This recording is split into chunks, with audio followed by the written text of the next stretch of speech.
שלום לעורך דין וליד אבו טיייה, ברוכים הבאים לתוכנית, מה שלומך? בסדר, ברוך השם, מה נשמע? בסדר מה נשמע גמור. בארץ?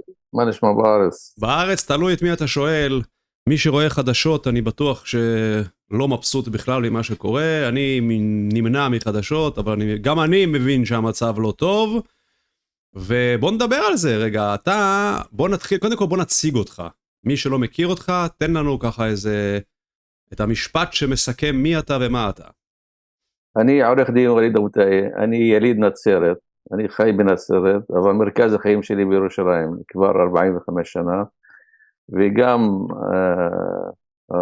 אני גם עכשיו אצל הילדים שלי באורלנדו, פלורידה, ואני למדתי באוניברסיטה העברית אז מדעי המדינה, יחסים בינלאומיים, אצל פרופסור ארקבי ואצל ליבוביץ', ולמדתי ראיית חשבון, ואני גם עבדתי במשרד האוצר משנת 80 עד 86, כן, בתקופה של הורוביץ. מה עשית? מה היה התפקיד שלך באוצר? הייתי מפקח בכיר בחברות, בשמג היה פקיד שומה למפעלים גדולים, הייתי בירושלים, ואחרי זה קיבלתי רישיון עצמו, והתחלתי לעבוד, עבדתי תקופה עד שהמשכתי גם משפטים, קיבלתי תואר ראשון ורישיון במשפטים בישראל, וגם המשכתי ללמוד תואר שני בקולומביה אוניברסיטי, מנהטן. ועכשיו אני גם כל הזמן הייתי פעיל פוליטי בתקופה של המנוח תופיק זיאד בנצרת, אחרי זה עם בל"ד, גם עם עזמי בשארה ועם אסעד גאנם, פרופסור אסעד גאנם, ועכשיו לפני שנתיים שלו הקמנו מפלגה חדשה בשם כל אזרחיה, עם אברהם בורג. זהו, עכשיו אני אצל הילדים עם graduation, סיום לימודים השנה, וזהו, אני שבועיים חוזר לארץ. חוזר לארץ, ואתה גר בירושלים, אתה אומר? גם בנצרת, גם בירושלים. הבנתי. אוקיי, אז בוא רגע נדבר עכשיו על העניין המעניין הזה שהבנתי ממך. אז אנחנו כבשנו, ישראל, היהודים כבשו את ירושלים ב-67, אם אני לא טועה. עכשיו, מה זה רגע אומר? לפי מה שאני יודע, בוא נתחיל בכלל, ישראל כבשה את השטחים, כבשה את ירושלים, התושבים הכבושים הם לא אזרחי ישראל, הם נחשבים תושבי המקום, נכון? אבל הם לא אזרחי ישראל, אין להם תעודות זהות כחולות ופספורטים וכן הלאה. כן, הם לא, יש להם תעודת זהות של רזידנט, זה כמו גרין קארד בארצות הברית, הם תושבים ולא אזרחים. זאת אומרת, מה זאת אומרת תושב ארעי, קבוע, אבל מי נעדר בעין מירושלים לתקופה מעל 3 שנים, יכולים לשלול לו את התושבות גם. הם במצב, הם ילידים, הם indigenous people, הם ילידי המקום, והם הרבה שנים בירושלים, אבל עכשיו ב-67 הם נחשבים כאילו באו מהירח או מקום אחר, הם אז תושבים. חוץ מזה יש הרבה בעיות, לא רק את הסטטוס המשפטי. אני כאזרח ישראלי, אני יליד נצרת, יש לי discrimination, יש בארץ הזאת. אפליה. מעל 60, אולי 60 חוקים מאז 48, עד היום. עכשיו, אצלנו בתוך הקו הירוק בנצרת, יש אפליה, במזרח ירושלים, בשטחים, יש מה שנקרא ethnic cleansing, טהור אתני. גם עכשיו מה שאני רואה בעזה, יש ג'נוסייד. זה רצח עם. כן, זהו. בוא רגע נעשה סדר, אני בכוונה בא מהנקודה של היהודי, הישראלי, שטוף המוח על ידי הציונות ועל ידי הממשלה והקבל והאילומינטי והפורום הכלכלי העולמי והמיליטרי אינדסטריאל קומפלקס וחברות התרופות, וכל ישראלי שמספר לעצמו שהוא לא שטוף מוח והוא לא נתון לשטיפות המוח של מי שבאמת שולט בכל העולם מאחורי הקלעים, אז הוא חי באשליה. אז בוא רגע ננסה להבין את זה, אוקיי? אז אנחנו נתחיל מההתחלה, כאילו אתה חושב שאף אחד לא יודע את מה שאני שואל אותך. אז היה תושבים במזרח ירושלים ובגדה ובשטחים, היהודים באו, כבשו, אז אותם אנשים ערבים שחיו, נגיד, בוא נדבר על ירושלים, במזרח ירושלים, שחיו שם מאות שנים, פתאום הפכו מאזרחי המקום לתושבי המקום, כי בכלל יש ממשלה עכשיו אחרת, שהיא תפסה בעלות על המקום, והיא לא אמרה לאזרחים, אתם מגורשים מפה, או אנחנו הורגים אתכם, אבל אתם סוג ב', אתם לא... אז מה זה אומרת? תגיד לי, איזה זכויות בכל זאת יש להם? האם מותר להם להצביע לרשות העירייה, לדוגמה? כן, קודם כל, במזרח ירושלים, הם אולי, אנחנו הערבים בתוך ישראל אולי סוג ב', סוג ג', הם סוג ד', סוג... עכשיו, יש תושבי רמאללה, למשל אשתי מרמאללה, אשתי לא הייתה לה תעודת זהות ישראלית, לא רזידנט, לא תושבות, הייתה לה מעין תעודת זהות של השטחים, של יוש, מה שזה נקרא של יוש, יעני דרגה מתחת הדירוג של ישראל, יהודים, אולי אשכנזים וספרדים, אחרי ערבים וזה חרדים, אחרי זה מזרח ירושלים סוג ד', אחרי זה תושבי השטחים הם גם תעודת זהות, הם תושבים, אפילו זה לא, הם כמו לסה, תעודת מעבר, שמכירים בהם שכאילו בני אדם, זהו, אז אין להם אזרחות ואין להם תושבות. כן. עכשיו, לגבי הערבים בישראל, עצם ההגדרה המשפטית שמדינת ישראל היא מדינה יהודית, יש בה ניגודים, כאילו יש לה אלמנט של דחייה, אם אתה מכבד את עצמך, זה לא מדינה שלך, כערבי. אז עכשיו, לגבי מזרח ירושלים, נכון, יכולים להצביע רק לעירייה, אבל אין להם זכות להצביע לכנסת. יפה, אז רגע, אז בוא נדבר על זה. אז קודם כל נתחיל, כמה תושבים יש בכל ירושלים מזרחית, רגע, וקודם כל תסביר לי, האם העירייה של ירושלים היא עירייה אחת למזרח ירושלים ולמערב ירושלים? זה אותה עירייה, אותה עיר, או שזה שתי ערים שונות? לא, זה קודם כל,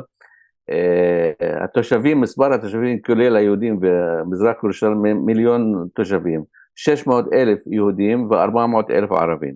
עכשיו, מבחינת השטח של ירושלים 125 קילומטר. איפה זה? דומני במערב העיר יש 40 קילומטר מערב ירושלים. עכשיו, לגבי מזרח ירושלים, הם כבשו 80 קילומטר.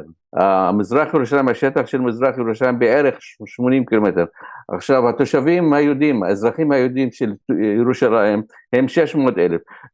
300,000 מתגוררים במערב העיר, בשטח של 40 קילומטר, משהו כמו 40 קילומטר, ועוד 300,000 מתגוררים ב-80 קילומטר, או 60 קילומטר, שנכבשו על ידי ישראל ב-67. זאת אומרת, ומה נשאר אולי 20 קילומטר, זה עבור 400,000 התושבים של מזרח ירושלים. כן. בעצם אפליה, חלוקה גם מבחינת מספר תושבים, מבחינת שטחים, זה לא רק שאין צדק, זה עוול מעל ומעבר. זאת אומרת, היהודים שנמצאים בירושלים, מתוך 300 מתגוררים במזרח ירושלים, כאילו הם מתנחלים, מתיישבים, והשאר 300 נמצאים במערב העיר. עכשיו, הערבים... אז אתה אומר שבתוך השטח של מזרח ירושלים יש יהודים מתנחלים, 300,000. כן, זה מה הבנתי, אוקיי. גבעה צרפתית, על ידי הרמות, מסגד זאב ויעקב. אז אני בתור יהודי, אני מנסה, אני עושה כאילו, אני מדבר, אני מחכה הרבה יהודים ששמעתי, יגידו לך, אדוני, אתה יודע מי זה אללה? אללה הבטיח לנו את ירושלים, אז תגיד תודה שאתה בכלל שם 300,000 איש, ושלא העפנו אתכם קיבינימט, כי זה בכלל לא העיר שלכם. אללה נתן לנו, לא לכם, לכו מפה, יש לכם 40 מדינות ערב, תחזור למדינות ערב, תעזוב את היהודים המסכנים בשקט. תשמע, העניין הזה מצחיק, זה מתודה, זה עכשיו, אף אחד, אין זכות היסטורית לאף אחד. למשל, בוא אני אתן לך דוגמה, יש לי כמה דוגמאות. למשל, הרומאים של איטליה כבשו לפני 2000 שנה את בריטניה הגדולה, מווילס למטה עד סקוטלנד. אז כבשו את זה לתקופה של 50-60 שנה. אז הם עכשיו הרומאים, אנשי רומא, איטליה, יש להם זכות שכבשו. אנחנו הערבים כבשנו את ספרד, גרנטה ולאנדלוס, אז יש לנו זכות? אין לנו זכות. עכשיו, היהודים, אני מכיר ביהודים, היהודים היו בארץ, היהדות אז, עד לפני הציונות, הייתה דת ולא הייתה עם. יש למשל בעיראק היו 130 יהודים וחיו טוב מצוין עם הערבים, אבל הם לא גורשו. אולי שמעתי, קראתי שהשב"כ עשה פיצוץ בעיראק בבגדד ואילץ אותם לעזוב. מתוך ה-130,000 שהיו בבגדד עזבו 100,000. עכשיו, מבחינת הזכויות, הזכות ההיסטורית היא לא זכות, זה מחשבה. אנחנו גם, המוסלמים, גם, אפילו זה כתוב בקוראן, זה כתוב, סובחן אללדי אסרה בעבדי לילה מן המסג'ד אל-חרם אל המסג'ד אל-אקצא. זאת אומרת, הנביא שלנו, בלילה של האסרא' והמעראג' עבר ממכה לירושלים, ויש לנו את המסגדים שם. זה אמונה וזה עקידה, כמו שיש אבא שלנו, שנינו, אברהם, עקידת אברהם. אז זה העניין, אנחנו גם, אללה נתן לנו, אין דבר כזה אלוהים נתן. אז אתה אומר שאללה נתן לנו, אבל גם לכם, לא רק לנו. כן, תשמע, אפילו אין הצדקה. היום אחרי המלחמות של מלחמת העולם השנייה והראשונה וכל הסדרים והקמת האו"ם, אין זכות דתית. יש זכות של בעלות או זכות שייכות. למשל, לעם היהודי, אני לא אומר, למשל, יש ערבים שעד עכשיו חיים איפה? במרוקו, אז הם מבחינת אזרחות הם תושבים של מרוקו, אבל מבחינת דת הם יהודים, וזה גם בכל מדינות ערב היו יהודים כדת. עכשיו, אחרי הציונות חיפשה פתרון לשאלה היהודית. היו ליהודים גם ברוסיה הרבה בעיות, אפילו האשימו אותם שהם רצחו את הקיסר של רוסיה, והיו להם בעיות גם במזרח אירופה, היו להם גם בעיות בגרמניה, בהולנדה, אפילו בצרפת, אפילו בספרד, גירוש ספרד גם. אז עכשיו אני אומר לך, עכשיו אני נזכרתי כשהגעתי לספרד, אני מזכיר לך בתקופה של החליפה עומר בן אל-ח'טאב, כשהגיע לירושלים, היו 70 משפחות ירושלמיות שעזבו את העיר, אבל הוא החזיר אותם מטבריה לירושלים. זה בתקופה של עומר בן אל-ח'טאב, בתקופה, מי גירש אותם מירושלים? הביזנטים. עכשיו, בתקופה של צלאח א-דין אל-איובי, היו יהודים, גם הצלבנים גרשו אותם, מפני שהיה איזה קונפליקט בין הנצרות לבין היהדות, אז הצלבנים גרשו אותם. מי החזיר אותם? צלאח א-דין אל-איובי. ומי היה הרופא האישי של צלאח א-דין אל-איובי? מוסא בן מימון, הוא יהודי. הוא נולד בקורטבה, אבל הוא רופא של צלאח א-דין. צלאח א-דין החזיר את המשפחות שגורשו על ידי הצלבנים, החזיר אותם לירושלים. אז בוא תגיד לי דבר כזה, אז יהודי בא ואומר לך, תקשיב, אתה נולדת בנצרת, כן? כן. וסבא שלך נולד בנצרת. כן. ואבא שלו, איפה נולד? גם נצרת, אולי אנחנו, עכשיו העולם הערבי כל הזמן יש ניידות, אולי אומרים שאנחנו באנו ממצרים לפני 400-500 שנה, יכול להיות שיש סיפור אחר שאנחנו באנו מירדן, יש לנו משפחה עשירה או חמולה בירדן, אני לא יודע, אבל עכשיו אני מכיר במציאות, אני נמצא כאן. עכשיו, רגע, אבל השאלה שלי היא כזאת, אז נגיד היהודי אומר לך, ווליד, תחזור למדינה שממנה באתם. עזוב את ישראל. אז אני שואל אותך, ונגיד שאתה אומר, בסדר, טייב, אני מוכן לחזור. אתה יכול לחזור בכלל? לאן תחזור? לא, אני לא מבקש מהיהודים אפילו שיחזרו, אני מבקש עכשיו מהיהודים... לא, אתה, היהודי מבקש אותך לחזור למדינה שאתה באת ממנה, אז אני שואל אותך, אתה מסוגל לחזור? המדינה ההיא תיתן לך פספורט ותגיד לך בוא חזרה? סליחה, אתה שואל שאלה רטורית, אתה אומר לי, היהודי מבקש ממך, אבל אני לא מבקש מהיהודי שיעזוב את המדינה, אני מבקש שנחיה ביחד. אבל אומרים שאתה רוצים לזרוק אותנו לים. לא, זה היו סיפורים, היו מלחמות. אתה יודע מה, בתקופה של המנדטים, ב-36 אני חושב, היה ועדת פיל. שמעתי על זה, כן. ועדת פיל החליטה לחלק את המדינה לשני עמים, ליהודים לא היהודים דרצו ולא הפלסטינים יצאו. אחרי זה הייתה ועדה של, אני חושב, הספר הלבן, ב-39, לפני המלחמה. הספר הלבן, מה אמר הספר הלבן? ששני עמים נקים מדינה אחת בפלסטין המנדטורית, או ארץ ישראל, איך שאתם אומרים, מהנהר לים, ונחיה ביחד. זה ב-39, הספר הלבן, זה התוכנית של הספר הלבן, בקיצור. אבל באה אחרי זה, 39, באה המלחמה השנייה, והכל התפרקש. אז זהו, אני לא מבקש היהודים, אני רוצה מי שבא, אהלן וסהלן, אני מוכן לחיות אותם. רגע, אבל אנחנו כבשנו ב-48, היו פה 500 כפרים ערבים, כמו שהחבר שלנו אילן פאפה אמר, שהיום לא קיימים.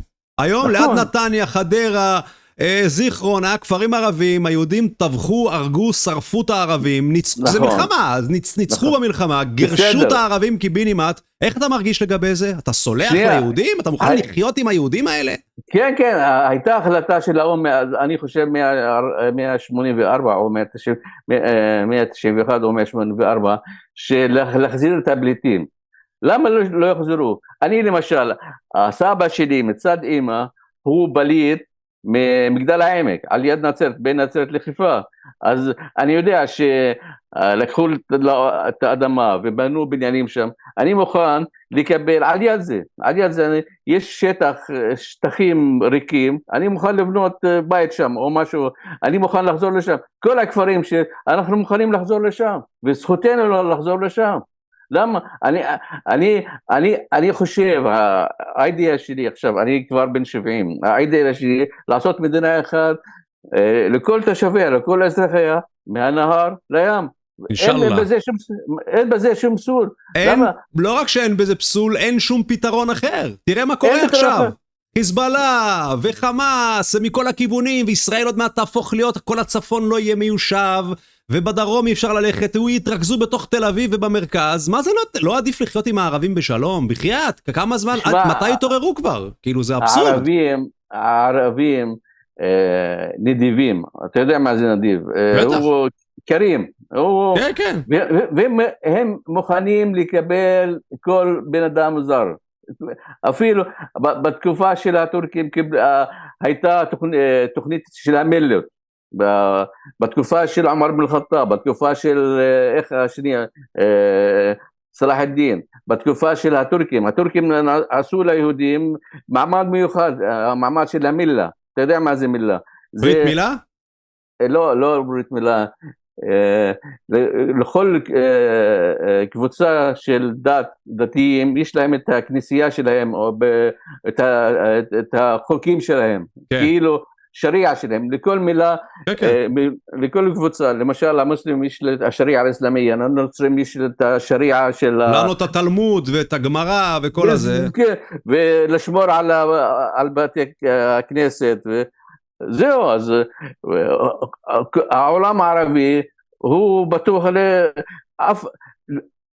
אף פעם לא היה גירוש של עמים אחרים. אז אתה רוצה להגיד לי שרוב ערביי ישראל לא רוצים לזרוק את היהודים לים? אף אחד לא רוצה לזרוק את היהודים. זה היה בשעת, כשנור סעיד אחמד, לא קוראים... נאסר. לא לפני נאסר, היה מישהו משוגע גם, אהבל כזה. למה זרוק את היהודים? אנחנו רוצים לחיות ביחד. אז היה מישהו, אתה אומר אהבל, איזה מנהיג שאמר נזרוק את היהודים לים, ומי זה נדבק? זה בתוך, תשמע, כשיש טנשן, יש מלחמה, כל אחד מושך לצד שלו. אבל אנחנו רוצים, הגיע העת נגיע לביוס היסטורי. אנחנו צריכים להגיע, אין לנו ברירה. אני אומר לך, אנחנו לא יכולים להרוג את היהודים, והיהודים לא יכולים להרוג אותנו. אין לנו ברירה, אלא לחיות ביחד.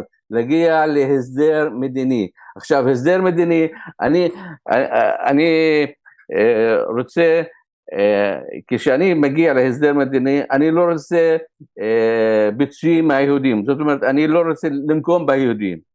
שטבחו היהודים ואנחנו טבחנו, אין אף אחד צדיק בעולם, כולנו לא צדיקים. אז כשעושים סולחה, אני לא צריך לבקש לעשות משהו עשו את היהודים, לא, אני צריך לשכוח ולסלוח. זה המושג של סולחה. אתה יודע, אצלנו במנהגים בצפון, אפילו בכל הארץ יש מנהגים של סולחה. כשעושים סולחה, שוכחים את הכל, לא מסתכלים על העבר, לא מחטטים בעבר, חלאס, הרגתי לך אחות, לא משנה, תעזוב, אני מוותר, אבל אני רוצה שהצד היהודי יכיר בי ונעבוד ביחד. אז אני מבין אותך, ואני מאמין לך, אני רואה את הפרצוף שלך שאני אומר לך את זה, אז אני רואה שאתה לא, אתה מדבר אמת, כן? עכשיו, איך אתה מסביר שהרבה יהודים יגידו לך, לא, אתה ערבי, אתה שקרן מלידה, אי אפשר לסמוך עליך, אתה תתקע לי סכין בגב, איך שאנחנו נסכים לעשות מדינה, אתם תשחטו אותנו עד האחרון בינינו, כי זה כתוב אצלכם בקוראן, שהיהודים זה חרא, וצריך להרוג את היהודים, וזה מוחמד אמר בעצמו. איך אתה מסביר שמלא יהודים חושבים את זה? לא נכון. עכשיו, היהודים, אנחנו מכירים בדת של היהדות, היהודים, יש מה שנקרא אהל אל-כיתאב, זה א'.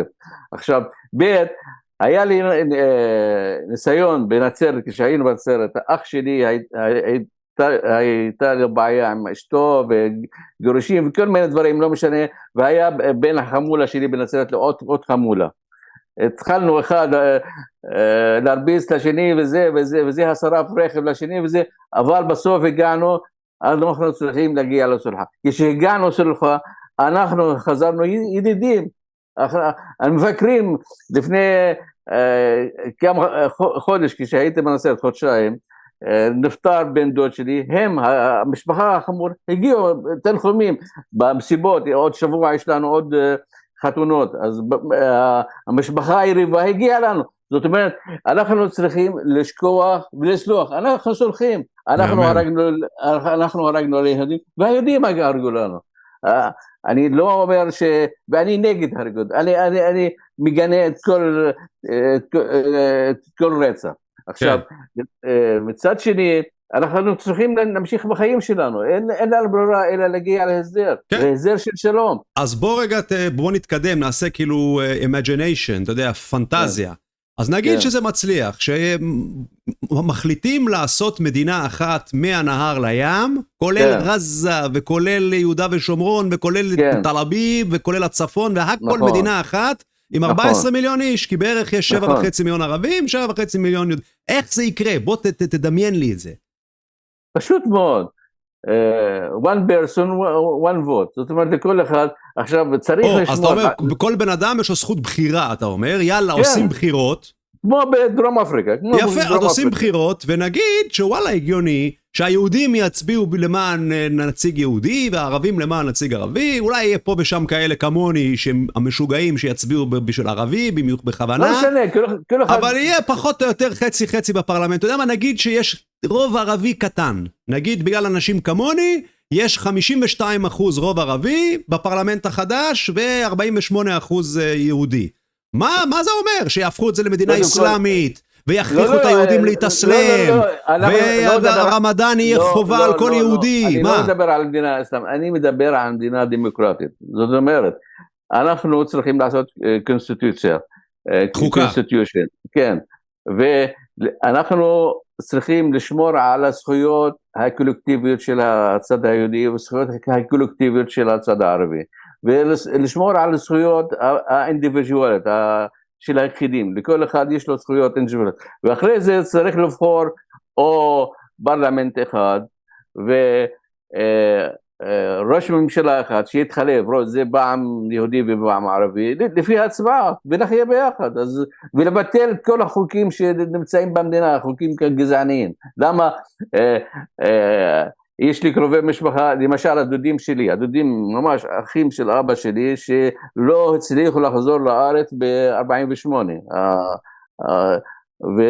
ונתקעו בירדן, אז למה שלא יחזרו? עכשיו, היהודים של ארצות הברית, למרות שהיהודים שיש קונפליקט בין היהודים של ארצות הברית, בתפוצות לבין היהודים בארץ, בני הם אומרים לי, אני מכיר הרבה גם כאן בארצות הברית, שהמקום הכי בטוח הוא לא ישראל, ישראל המקום הכי לא סקיור, ללא ביטחון.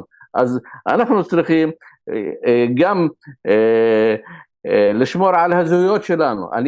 אני גאה בזהות שלי, הזהות הערבית. גם היהודי צריך לשמור על הזהויות שלו. זה לא מנע.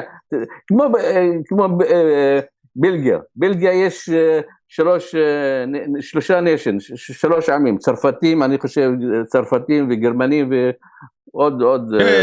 פלמים, שמה פלמים, לא יודע. בקיצור, שמע, אז בוא רגע עכשיו נדבר עוד פעם devil's advocate.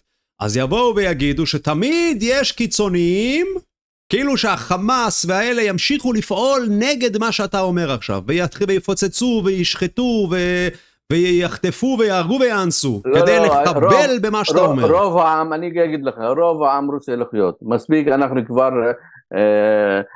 הורדנו עלינו, על הערבים ועל היהודים, הרבה סבל והרבה עוול והרבה אדם, מספיק, צריך להיות. יש קיצונים, הנה, בארצות הברית יש הרבה קיצונים, אתה יודע, יש הרבה משוגעים גם בארצות הברית, לא חסר.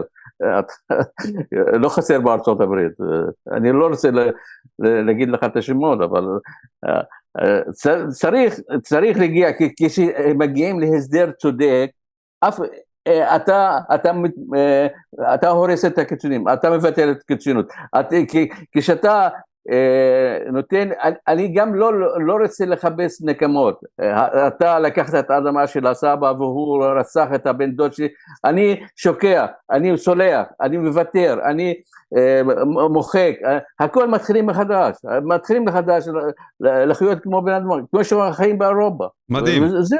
אני גם חושב בהיגיון, הרי ברגע שזה קורה, אז הרי הרוב יהיה בעד הדבר הזה, הרוב יתרגשו וישמחו ויגידו, יא אללה, סוף סוף זה קורה, ויהיה בחירות והכל יהיה מדהים, אז יהיה משטרה נגיד, והמשטרה היא המשטרה של כל השטח, זה לא כמו עכשיו שיש לך את ישראל, ויש לך את השטחים, והמשטרת ישראל לא תיכנס לשטחים, אז נגיד שיש איזה קיצוני, שבמקרה גר בחברון, אז המשטרה הכלל ארצית הזאת, היא תבוא ותטפל, היא תמצא בדיוק את הטרוריסטים ותעצור אותם הרבה יותר בקלות מאשר היום, כי יש להם סמכות על כל השטח ושיתוף פעולה עם כולם, אז זה יהיה הרבה יותר קל מאשר היום, ויהיה הרבה פחות סיכוי שיהיה איזה שהם טרוריסטים שיכולים לחבל לכל הדבר הזה.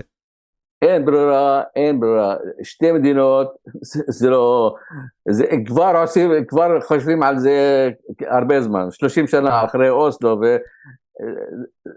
זה לא יעבור. מה שיעבור, רק מדינה אחת לכל תושביה או לכל אזרחיה, מהנהר לים, מדינה דמוקרטית.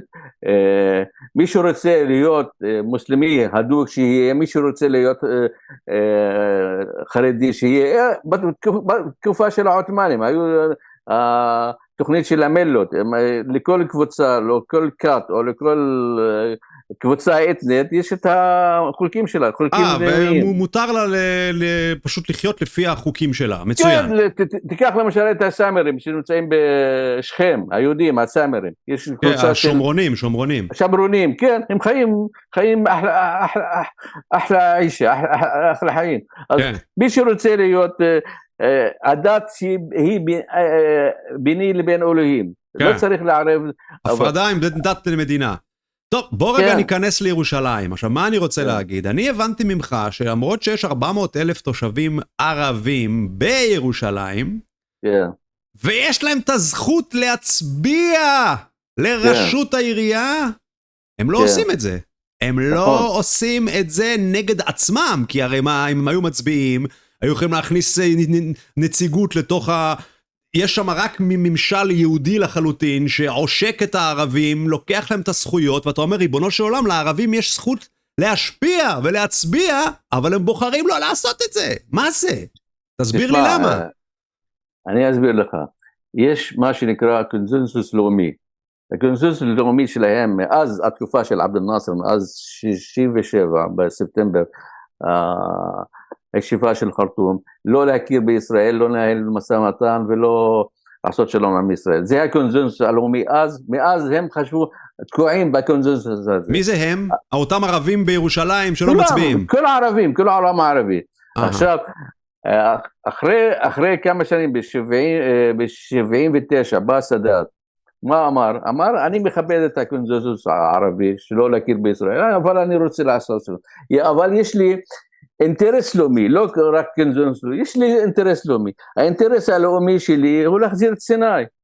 הוא נכנס לישראל, בא לירושלים, עשה הסכמי שלום, והחזיר את סיני. סיני, השטח של סיני, 4 יותר משטח של ישראל. אז בעצם אתה אומר שלמרות שיש את הקונצנזוס הערבי הזה, לא להכיר בישראל, לא לעשות שלום, לא לדבר, לא כלום, עובדה שסאדאת בא, אמר, עם כל הכבוד, אני רוצה את סיני, אין דרך אחרת, חייבים לבוא, לשבת, לדבר, והנה הוא קיבל את סיני. אז אתה אומר, אם סאדאת עשה, למה שאנחנו ערביי ירושלים, לא נתחיל להצביע, להכניס ערבים לתוך מליאת הממשלה, העירייה, נתחיל לשנות את המציאות של עצמנו, לבנות לעצמנו כבישים, לתת תקציבים, ולא לשבת ככה ולהתלונן שאנחנו עניים מרודים, והעיקר להחזיק בקונסנזוס הזה. תשמע, אני כשלמדתי מדעי המדינה או יחסים בינלאומיים, בשנה הראשונה, השנייה, למדנו מה זה כוח ומה זה אינטרס. עכשיו, יש לה, אנשי מזרח ירושלים יש להם כוח הצבעה. זאת אומרת, אם היינו מכניסים 10 מתוך 30, זה יש לנו כוח, יש לנו אינטרס, אני לא מכיר בכיבוש, אף אחד לא מכיר בכיבוש, אבל עצם זה, אני רוצה את הזכויות שלי, אני סובל, יש לי עוול שנעשה על ידי הכובש או על ידי עיריית ירושלים, על ידי הפקעת קרקעות, הריסת בתים, אני לא רוצה לספר לך, זה סיפור שלם. אבל מצד שני, אני רואה את הכיבוש מתמשך, זה לא כיבוש של 10 שנים, זה כבר 60 שנה, זה מה נקרא מתמשך. אבל זכותי לחיות, זכותי לקבל זכויות שישראל אומרת שיש לי זכות לעצמי, אז אני צריך לנצל את זה. עכשיו, אני אגיד לך עוד סיפור, ב-48, ראש עיריית יפו היה דוקטור, איך קוראים לו? יוסף הקל, היה לו דוקטור במשפטים מאוניברסיטת סורבון מצרפת, היה מספר התושבים של יפו 130,000. עכשיו, בנצרת, ראש העיר ב-48 היה יוסף פהום, אין לו השכלה אקדמית, בן אדם רגיל. עכשיו, יוסף הקל, כשישראלים נכנסו ליפו, תל אביב, הלך להביא תמיכה מארצות ערב, אמרו לו תחזור, חזר, מה אמר להם? אמר להם, אני יוסף הקל, דוקטור יוסף הקל, עוזב את הארץ, מי שרוצה לעזוב שיעזוב איתי, מי שרוצה להישאר. מספר התושבים של יפו היו 130, 100,000 עזבו, לא היה 100,000, 90,000 עזבו, ונשאר כמה נשאר ביפו? 10,000. היום המספרים של תושבי יפו רק 30,000. לעומת זאת... רגע, זה ערבים אתה מדבר איתי, או יהודים וערבים ביחד? לא, לא הבנתי. אני מדבר על ערבים. ערבים, אוקיי. כן, לעומת זאת, תושבי נצרת אז היו 10,000. ראש העיר, יוסף פהום, אמר, אף אחד לא יעזוב, הוא ביקש מאנשים, ואני הרים את הדגל הלבן, ואמר לכובשים שאני מוכן לעשות הסכם כניעה. עשה הסכם כניעה, ואף אחד לא עזב את נצרת. אחרי 3 חודשים, מספר התושבים של נצרת נהפך מ10,000 ל30,000. היום המספר התושבים של נצרת 120,000. זה עובדה שאנחנו יכולים ביחד. אז רגע, מה הקטע פה? לא הבנתי מה הפואנטה. הקטע, הוא התנגד, והוא כאילו אמרו לו, עשה הסכם כניעה, ואמרו לו שאתה בוגד של נצרת. והוא תתברר, לכאורה, יש לו ויז'ן, יש לו אז עדיף היה להיכנע ולעבוד עם האויב הכובש, מאשר להיות עם אבו עלי, איך זה נקרא, שיש לך כבוד וללכת וזה, ולשחק אותה נעלב. הנה, מה עשו להם היהודים? אמרו לתושבים, תשבו, כבר היו 10,000, היום 120,000. הבנתי, יפה. אף אחד לא רוצה, אנחנו מוכנים לחיות יחד, אנחנו בנודדים הרי. ברור. אז בוא נדבר רגע על ירושלים. אז אתה אמרת לפני כמה זמן שאתה רוצה לעשות משהו, שאתה רוצה ללכת ולשכנע את התושבים הערביים להצביע, ואפילו אתה הגשת מועמדות להיות ראש עיריית ירושלים. כן, אני הגשתי מועמדות, אגיד לך, בסוף אני משכתי את המועמדות שלי לראשות העיר, נשארתי למועצה. עכשיו, כשהתחילה את המלחמה, הרי ראיתי שזאת לא מלחמה רגילה, זה ריבנג', זה נקמנות. ממש, זה רצח. אז אתה טוען בוא נדבר על זה. אז אתה אומר שמה שקורה בעזה זה לא מלחמה, זה נקמה. אני מתאר לעצמי נקמה של ישראל בערבים. כן, תשמע, מה שיהיה בסוף, אגיד לך, הנתניהו הזה, הממזר הזה, מה עשה ליהודים? עשה שטיפת מוח. והוא לא ותר, הוא משחק בזמן, הוא אומר, אני רוצה להחזיר את השבויים, הוא לא רוצה להחזיר. מה שהוא רוצה, להילחם עד הסוף, הוא רוצה לעשות מה שעשה אז שמשון, אתה מכיר את שמשון? שמעון פרס? שמשון ודלילה, שמשון הגיבור, תמות נפשי עם פלישתים. בדיוק, תמות נפשי, זה מה שנתניהו יעשה, אנחנו נתערב, אתה עוד צעיר, אני בן 70. לא נראה לי שזה קשה להאמין למה שאתה אומר, אני בטוח שרוב מי שמקשיב פה מאמין לך. בדיוק, נתניהו אומר, אתם רוצים לשים אותי בכלא? אתם כולכם תבואו לג'הנם איתי ביחד, ולא לשים אותי בכלא. זה מה שאתה אומר. תשמע, הוא בן אדם עקשן. אני לא מזלזל בפטריוט שלו וזה, אבל הוא טיפוס, הוא לא רוצה להרוג את הכל, יעני, תמות נפשי עם פלסטין. יפה, אבל תסביר לי מה הכוונה שזה נקמה. עכשיו בוא תספר, אז החמאס נכנס בשביעי, עשה מה שעשה, רק 1,400 איש, זוועה, באמת טרגדיה גדולה. נכון. ואתה אומר בישראל אמרו, לא אכפת לנו השבויים שמשבויים, אנחנו רוצים לנקום, להרוג מה שיותר ערבים בעזה, זהו. כנקמה. כן, זה נקמה, זה נקמה. מי שרצח אותו, תרצח אותו, תלך תרצח את חמאס, אבל לא כל התושבים, כבר 50,000 נרצחו, חוץ אבל הם משתפים פעולה, הם משתפים פעולה עם החמאס, והם זה... מה משתפים? תשמע... הם משת"פים כולם. לא, תשמע, אני בזמנו כולל התינוקות. תשמע, אני בזמנו כשלמדתי יחסים בינלאומיים, אצל הרקבי, הוא היה ראש אמ"ן. מה הוא אמר? וכל הזמן הדגיש זה, אמר אי אפשר לנצח את הגרילה. הוא נתן לנו הרבה דוגמאות, וייטנאם וכל מיני, אי אפשר, זה רעיון. עכשיו, פרופסור אבי שליים, מה אמר? אמר שהסיבות של 7 לאוקטובר לא נולדו ב7 באוקטובר, הם המשך של כיבוש. מה שאמר אותו דבר, פרופסור, איך קוראים לו, יהושע ליבוביץ', אמר שהכיבוש הוא משחית. אנשי רצועת, מאיפה הם? הם מיפו, מתל אביב, מאשקלון, הם עזבו ונהיו פליטים, אין להם זכויות, הם נמצאים בכלא. יעני, מה שנעשה לא נעשה מתוך ואקום, אלא סיבות, הסיבות כבר 56 שנים, 60 שנה כבר כיבוש, בלי זכויות. הבן אדם לפחות הוא רוצה את הזכויות שלו, זכויות מינימליות, הוא רוצה לחיות כמו בן אדם. אני שומע את זה ממלא ערבים כבר שנים, אני רק שומע את אותו דבר מכל ערבי, אנחנו רוצים זכויות שוות, לא יותר, לא פחות, לא להרוג את היהודים, לא לזרוק אותם להם, תן לי רק את אותו זכויות כמוך, לא יותר ולא פחות. אתה נולדת באמא שלך 9 חודשים היית, ואני בן 9 חודשים, אז מה שמגיע לך, אנחנו לפני שאני הייתי מוסלמי או אתה יהודי, אני בן אדם, מה שמגיע לך מגיע לי. אז בוא נחזור לירושלים, אז מה עשית? נבחרת? למה אתה לא ראש עיריית ירושלים היום? כמה הצביעו למענך הערבים? שכנעת אותם?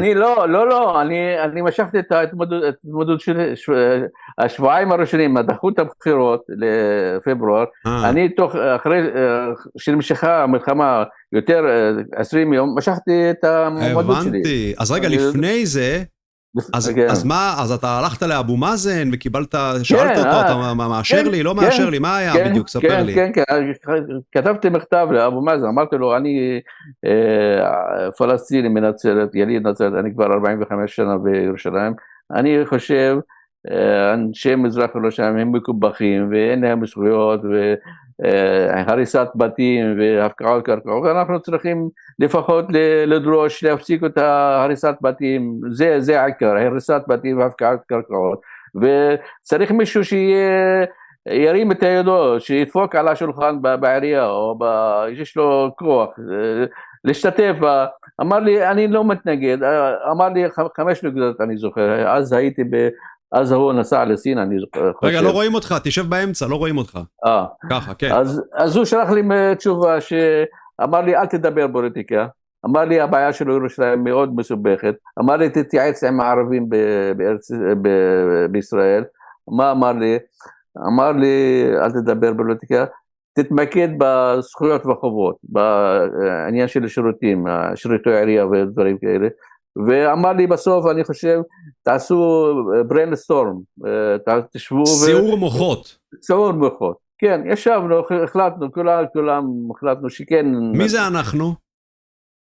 קבוצה של אנשים, בחורים ובחורות, צעירים ממש, עם שכל, לא, ביניהם גם סרן סבא, ולא רוצה את שמות גם.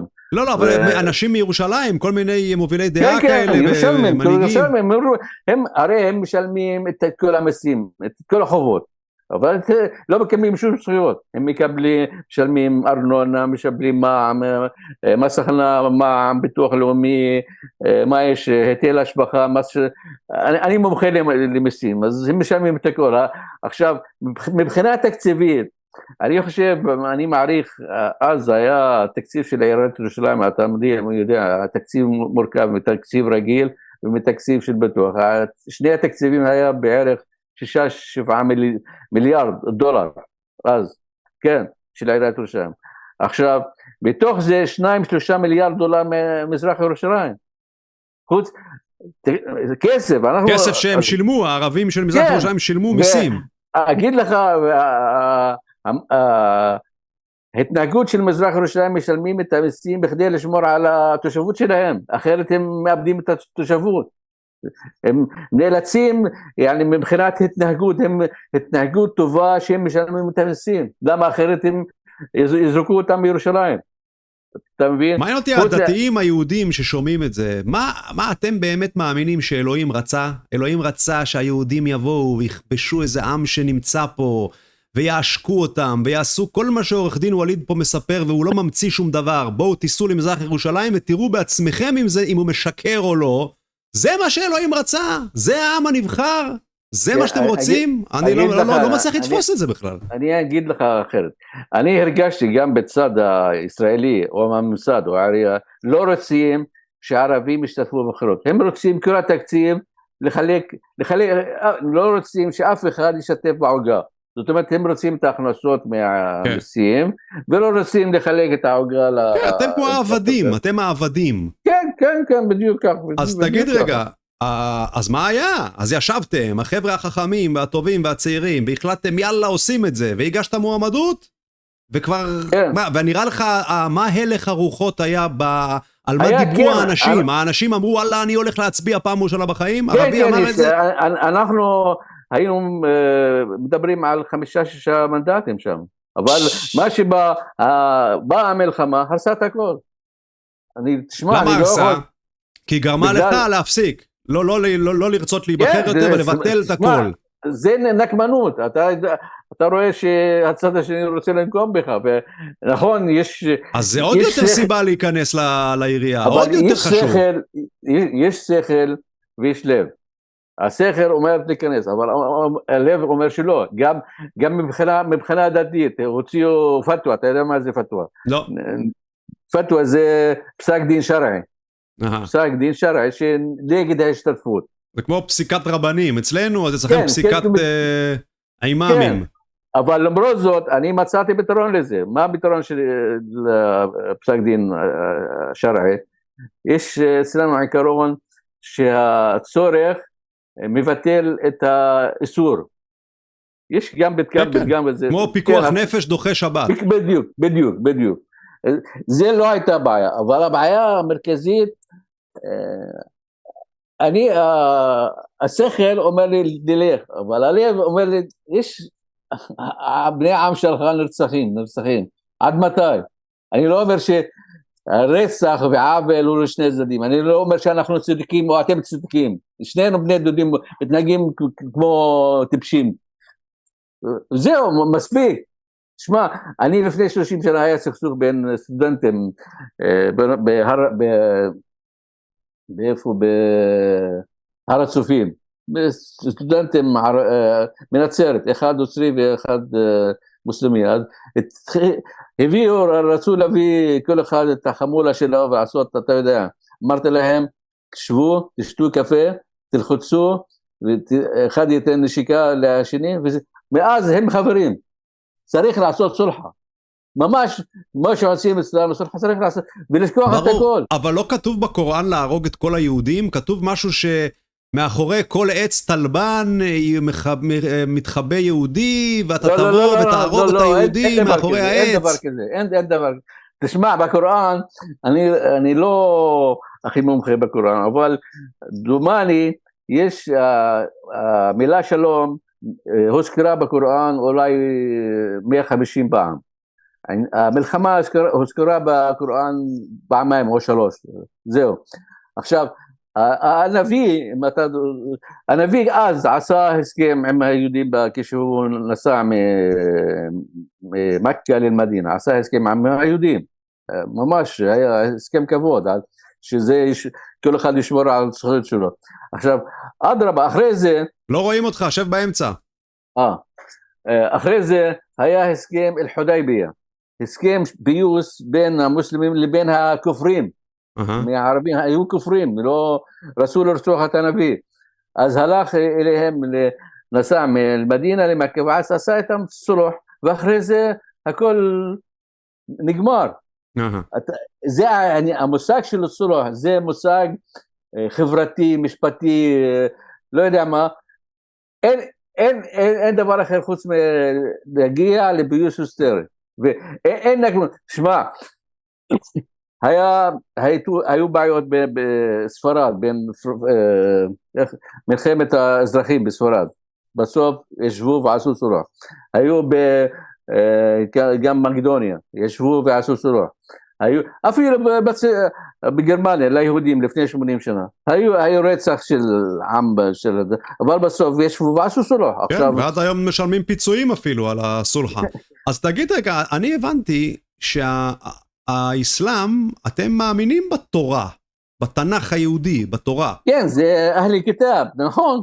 שכאילו אני קראתי לא מזמן את הקוראן, אמרתי וואלה אני רוצה לקרוא את הקוראן ככה לנסות להבין, אז הלכתי אונליין, חיפשתי קוראן אונליין, יש לך באנגלית כתוב לך את הקוראן, כאלה משפטים קצרים, והייתי בשוק, זה ממש מדבר על התורה ועל משה, כאילו לקחו את התורה של היהודים, והם פשוט המשיכו אותה קצת עם פירוש אחר, זה כאילו אשכרה הרגשתי כמו שאני קורא את החסידי סטמר, ויש לך את חב"ד, ויש לך את חסידי גור, ויש לך את האסלאם. זה עוד איזה פלג של היהדות. זה מטורף. תשמע, אני לא ידעתי יהדות, אני קראתי גם את הקוראן, למשל בסורת אל-בקרה.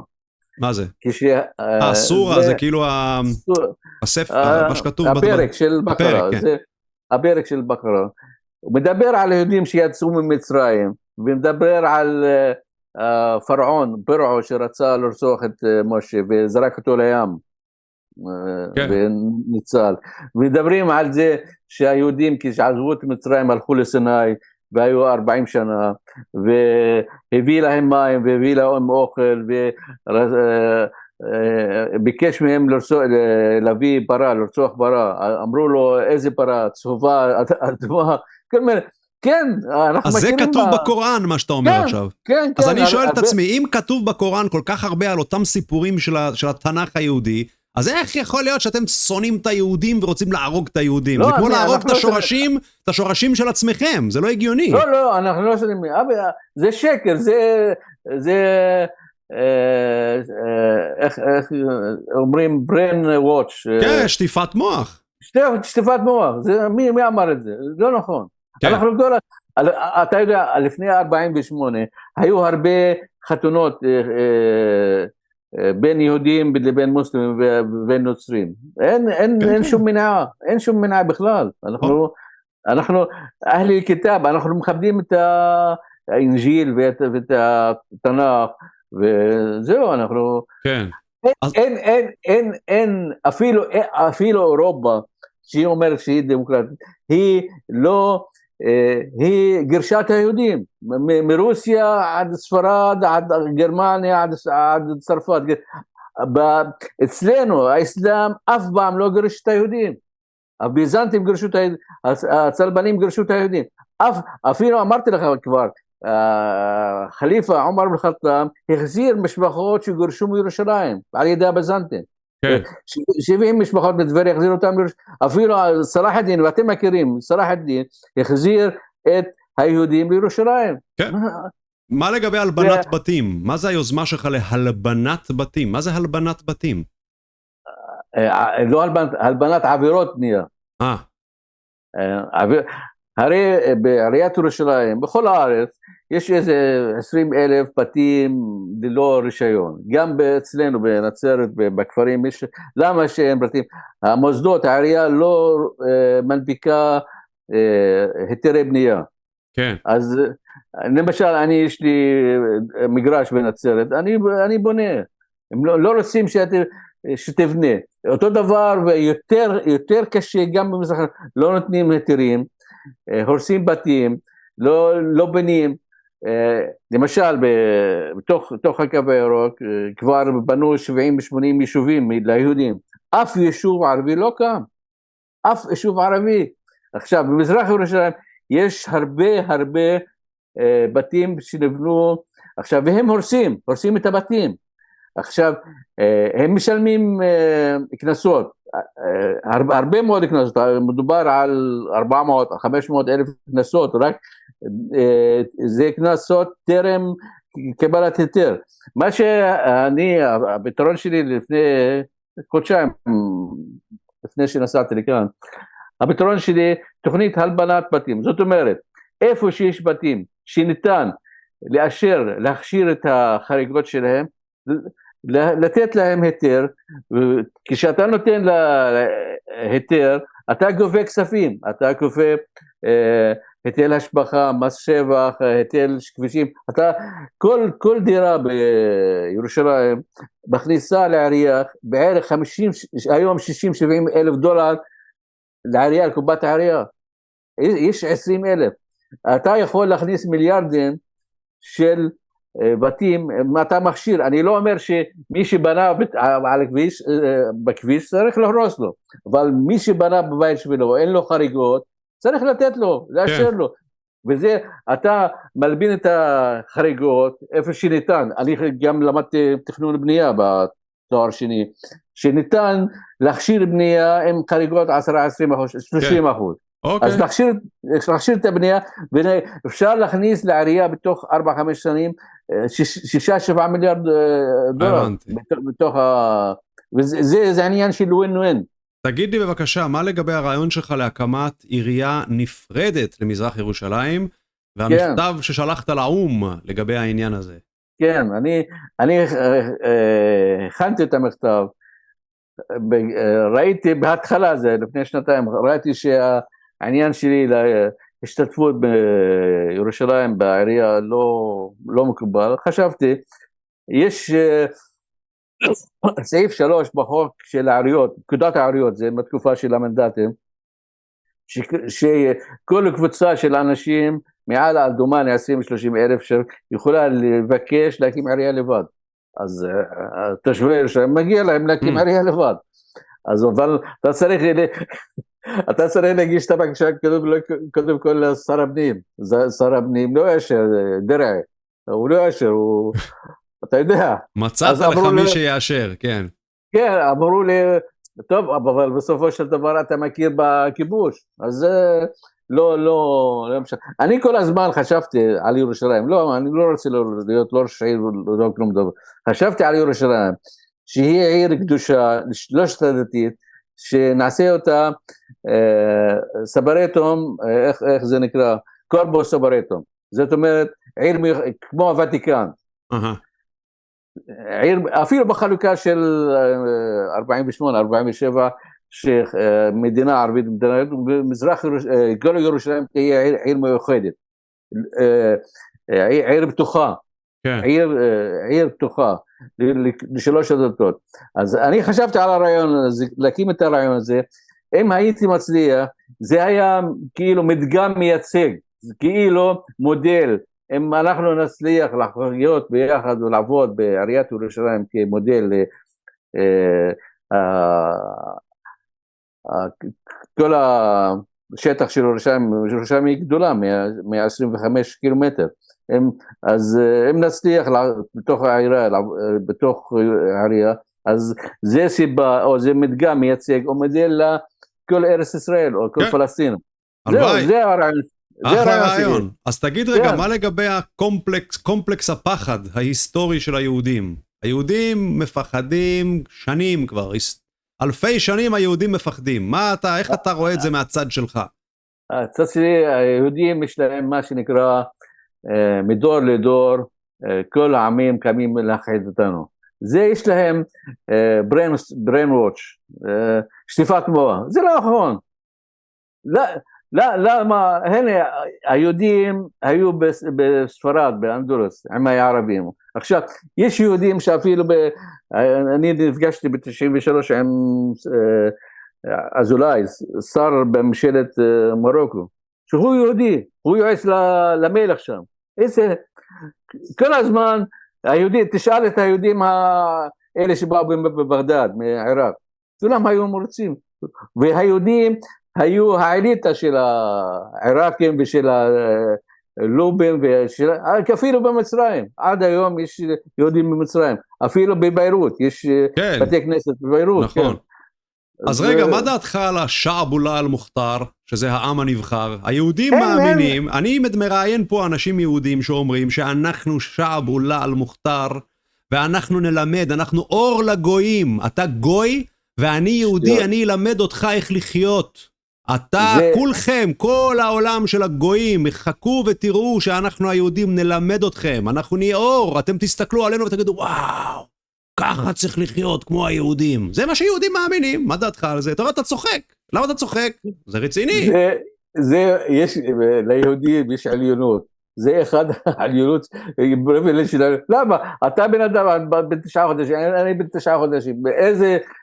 מה זאת אומרת? אללה בחר בנו. אללה בחר בנו, לא בכם, בנו. אין, זה לא כתוב. זה לא כתוב. סתם מיסוד, סתם שיגעונות. למה? לא יאומן. איך אללה בחר? למה הביא את ישו? למה ישו לא... אומרים שהוא הבן של אלוהים. כן. למרות שזה לא...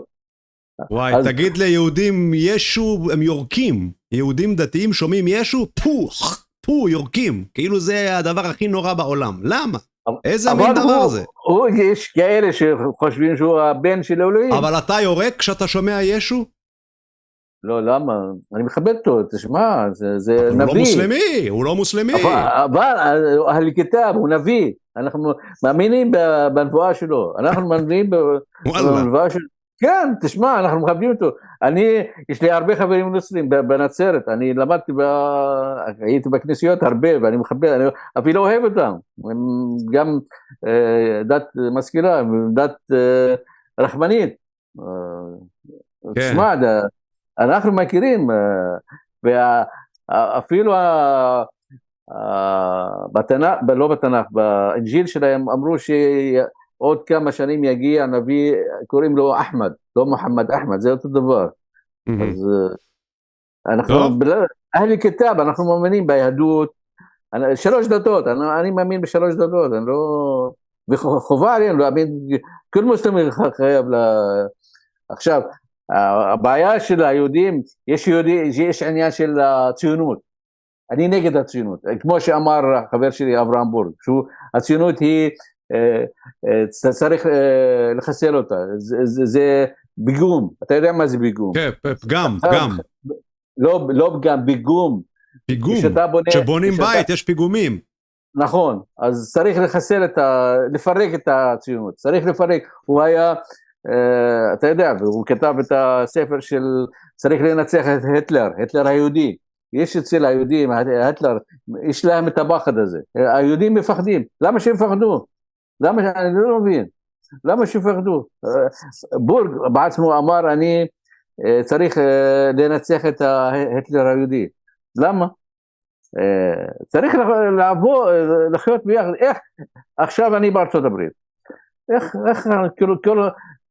יש מוסלמים נוצרים, אורתודוקסים של החברים של אבינגרדים, של הטראמפ המשוגע הזה, יש לו מקסיקנים, יש כל מיני דברים. כן. וכולם חיים כן, אני ראיתי באנגליה, אני חייתי באנגליה 16 שנה, עם פקיסטנים ומוסלמים וערבים וסורים, ומה שאתה לא רוצה, אנשים מדהימים, חברים טובים, עזרו לי יותר ממה שיהודים עזרו לי, כשהייתי צייתי בשעת צרה. טוב, מדהים. אז תגיד, יש לך איזה מילות סיום, איזשהו משאלה, או איזה מסר שאתה רוצה להעביר לאחיך היהוד? תשמע, הם צריכים להוריד את נתניהו. נתניהו אומר איך שאומרים, עם פלסטין, איך שאמרתי לך? תמות נפשי עם פלישתים. בדיוק. אז צריכים היהודים, צריך להפסיק, נתניהו הולך על הפתגם תמות נפשי עם פלסטין.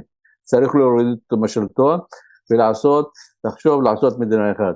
ואין יותר חכמים מהיהודים שאפשר לבנות קונסטיטוציה, אפשר לבנות להביא שלום, אבל אנחנו למרות שהעוול, הנכבה שלנו, אנחנו גם כערבים צריכים לסלוח, וגם אנחנו הרגנו יהודים, אני לא אומר שלא הרגנו יהודים, אתם צריכים לסלוח, אי אפשר להמשיך לחיות אלא פיוס, אין לנו, צריכים להגיע לפיוס, להמשיך, נניח שעכשיו אתם יש לכם נשק גרעיני, אז מה? זה לא אומר כלום, יש לכם כוח, יש ליהודים למדינת ישראל כוח, אבל מה? צריכים פשוט... מה הנשק הגרעיני עוזר לתושבי הצפון ברגע זה? כלום.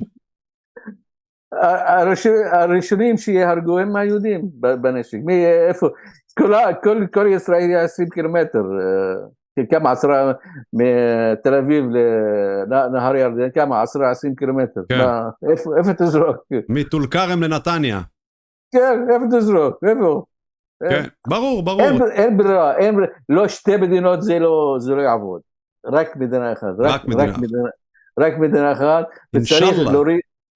צריך להוריד את המשוגעים, צריך לחיות ביחד, ואנחנו העולם הערבי הוא נדיב, אתה יודע מה זה?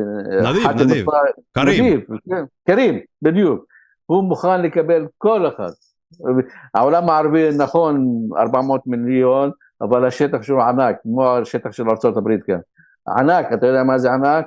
אפשר לפתח את הכל, יש לנו את המזג האוויר הכי יפה, אני עברתי בדנמרק, עברתי בנורבגיה, בסקנדינביה, יש לנו כאן מזג האוויר נהדר, יש לנו אוצרים, נפט, כל מיני, שמש, פירות, אדמה, לא יודע מה.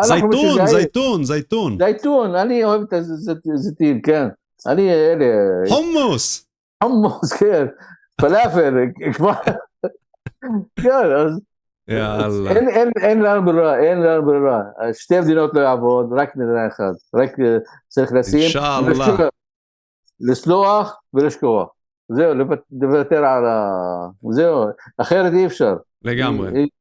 אחרת נמשיך בפרק הזה. כן, אז העורך דין וליד אבו טאיה היה פשוט מדהים לדבר איתך, נהניתי מכל רגע, ועל כך אני רוצה לומר לך, שוקרן ג'זילן. אהלן וסהלן, שוקרן לך, אהלן וסהלן, ביי ביי.